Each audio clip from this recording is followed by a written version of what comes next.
Kaya ang English ng chancapedra is Spanish word, no, for stonebreaker sa pasapalukan sa Tagalog. Sa Amerika, they call it seed under the leaf. Okay. So, yan po ang ating, we still have quite a few questions here. Ask ko po lang kung healthy ba ang frequent na pag-utot. Mabaho po siya. Salamat po. Alam mo, actually, the problem we have here is there are many causes of degasification in the stomach, no? I suppose a part of it is that there is, kanya mabaho, there is some element of putrefaction that is taking place within the instances. You know, kasi marami namang nagpapas ng gas, wala namang amoy. Or at least very, very slight ang amoy. That means walang ganong putrefaction, no? But we've also talked about some of the things that are good, yung saluyot, di ba? Para mabawasan ang gasification. But I want to turn to you to ask, ano ba ang sanhi ng gasification? Is it dietary? Like for example, pag kumain ka minsan ng munggo, o hindi mo nababad yung munggo, ay magkakaroon ka ng gas. O yung kumakain ka ng masyadong maraming mani or nuts or beans, nagkakaroon ka ng gas. So malaking factor din po ang diet, lalo na po dito sa atin kasi ang isa sa staple food natin is kanin. Oo. Gas forming po yung kanin eh. Just like carbohydrates po kasi yan. Pareho lang yan ng kamote, pareho yan ng mga root crops na, di ba ito alam natin na nakakadiba sabi pag kumain ka ng kamote, uutot ka lang, which is true. Dahil mataas ang carbohydrate content niya. Ganon din po kasi yung kanin. Kaya siguro tinapay, mga pasta, siguro para mabawasan din po yung gas formation, bawasan nyo yung pagkain ng mga ito. And also, yung sinasabi nga ni Sir Ray, yung kung bakit hindi masama yung amoy ng utot natin, is basically nga yung putrefaction. And ang madalas na nagpuputrefy in other words, is yung putrefaction is nabubulok. Ang yung kinain mo sa loob ng tiyan mo. Ang madalas nabubulok dyan is lalo na kung kayo ay heavy meat eater. Kasi mas matagal lusawin ng katawan natin yan. Tumatagal yan ng mga 5 to 10 days in the intestine para talaga siya lusawin. Compare if you take more of the fruits and the vegetables na mas madali siyang lusawin. Okay. Alam, I want to jump to another question dito because it's related to what you've talked about. Yung 093958127765. Sabi niya, may side effect po ba ang pagkain ng bigas? Kasi po, naging habit ko na po ito. Because in terms of my own research here, na actually, there are probably asymptomatic There are probably a lot of Asians who have an allergy to rice. Kanya lang because it's asymptomatic, the body converts it immediately to fat. Okay. Gathered here in the middle, kanya pag nagbawas ka ng kain ng bigas, ng kanin na puti, lalo na ang unang nawawala yung bloat mo dito. And that is already an immune system reaction to it. Okay. That's how the body deals with that excessive amount of rice. And kanya, kung talagang gusto mo to lose weight, bawasan mo ng maigi yung bigas mo. Actually, dapat ang kinakain lahat natin yung mapulang bigas Mas maganda nga po yun. Kaya nga ako nagtataka Bakit mas mahal? Mas mahal ang pulang bigas kaysa doon sa puting bigas.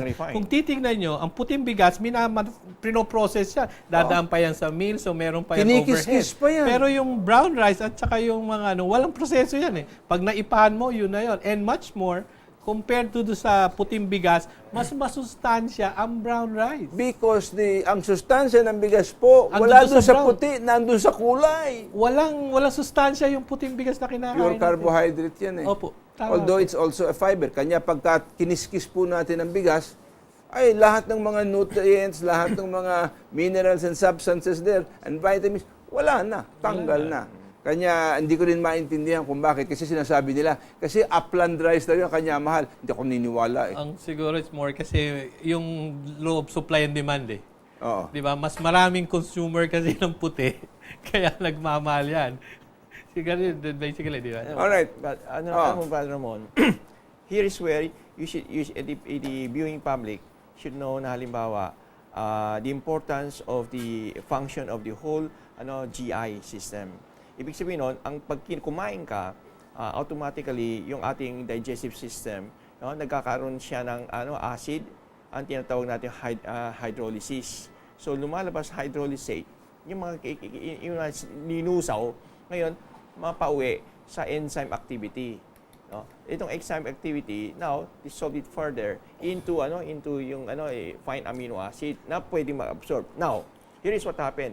pag matanda na ang isang tao, ang kanyang digestive system ay hindi asing normal na isang bata. So what happened? No? Usually, they prescribe and they eat yung enzyme support. Alam mo, after yun ang meals. isang mahalaga because as we age, lalo na, kulang ang production ng enzyme and you cannot get Correct. enough digestive enzymes through the diet, and that affects the digestive process. That's Now, why what hap- digestive and digestive enzymes are a very necessary Yes. part of our Fruits and supplementation vegetables. program. So, no- kung minsan di rin makuha sa enough fruits eh. So now what happened? So in other words, etong hindi na digest, pumunta ngayon sa three things happen. Number one, yung mga hindi na digest properly, nagiging putrefaction. Oo. Hindi ba? Nabubulok sa tiyan. So pag nabulok nito, meron pang consequence kasi tinulungan mo yung flora sa ating katawan, yung bad flora na Oo. to proliferate. Oo. Na kung halimbawa hindi mo Na imbalance ang bacterial flora. good and the bad, di Oo. ba? Now, pangalawa naman, kulang ka sa nutrition kasi hindi na dissolve, hindi na absorb ng Hindi rin intestinal na-absorb villi. ng katawan. Pero pangatlo, yun ang ayaw natin.